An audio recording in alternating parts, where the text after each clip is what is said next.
Tension పెడుతున్న గోశాల వివాదం, heat పెంచిన టీడీపీ సవాల్, రోడ్డుపై పడుకొని భూమన్న నిరసన.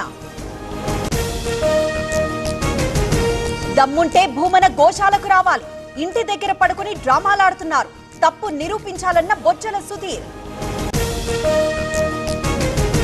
భూభారత్ పై రెవెన్యూ సదస్సులు, రాష్ట్ర వ్యాప్తంగా అవగాహన కార్యక్రమాలు, నారాయణపేటలో హాజరైన పొంగులేటి. ప్రధాని మోదీ ఏపీ స్కెడ్యూల్ ఫిక్స్, మే 2న సాయంత్రం 4 గంటలకు రాక 1,00,000 కోట్ల పనుల ప్రారంభానికి శ్రీకారం. ఆసక్తికరంగా జీవీఎంసీ రాజకీయం, అవిశ్వాసం నేపథ్యంలో వ్యూహ ప్రతివ్యూహాలు, నేటి కౌన్సిల్ సమావేశాన్ని బహిష్కరించిన వైసీపీ. ఖట్టర్ను కలిసిన కిషన్ రెడ్డి, తెలంగాణలో కేంద్ర పథకాల అమలుపై చర్చ, పెండింగ్ పనులపై ఫోకస్.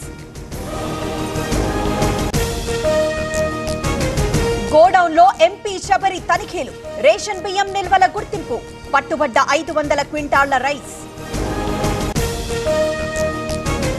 అధికారంలో ఉన్న ప్రతిపక్షంలో ఉన్నట్టుంది, శోభ అనుభవిస్తున్నానన్న టీడీపీ నేత వెంకటేశ్వరరావు. నిడదవోలు పార్టీ అధ్యక్ష పదవికి రాజీనామా. ఈడీ ఛార్జ్షీట్ పై కాంగ్రెస్ కన్నెర్ర, హైదరాబాద్ లో ధర్నా, కేంద్రం కక్ష కట్టిందని ఆరోపణ.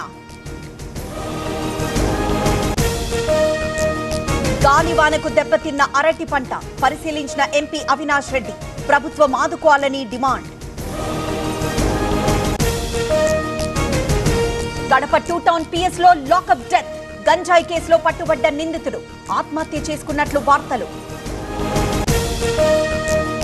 నల్లాకు మోటార్ పెడితే మోతే, హైదరాబాద్ లో జలమండలి ఉక్కుపాదం, జరిమానాలు విధిస్తున్న అధికారులు.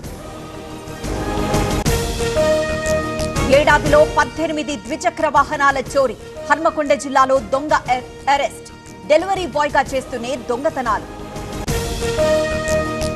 గంజాయి విక్రయాలపై ఉక్కుపాదం, ఊళ్లను జల్లెడ పడుతున్న పోలీసులు, ములుగు జిల్లాలోని గ్రామాల్లో తనిఖీలు. ఆటాపాట ఆప్యాయ పలకరింపులు, పూర్వ విద్యార్థుల ఆత్మీయ సమ్మేళనం, వేదికైన సుల్తానాబాద్ ప్రభుత్వ హైస్కూల్.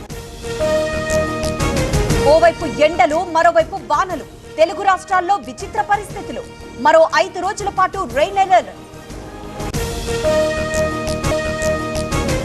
భగ్గుమంటున్న బంగారం రేటు, 1,00,000 రూపాయల వైపు పరుగులు, రోజు రోజుకు ఎగబాగుతున్న ధర.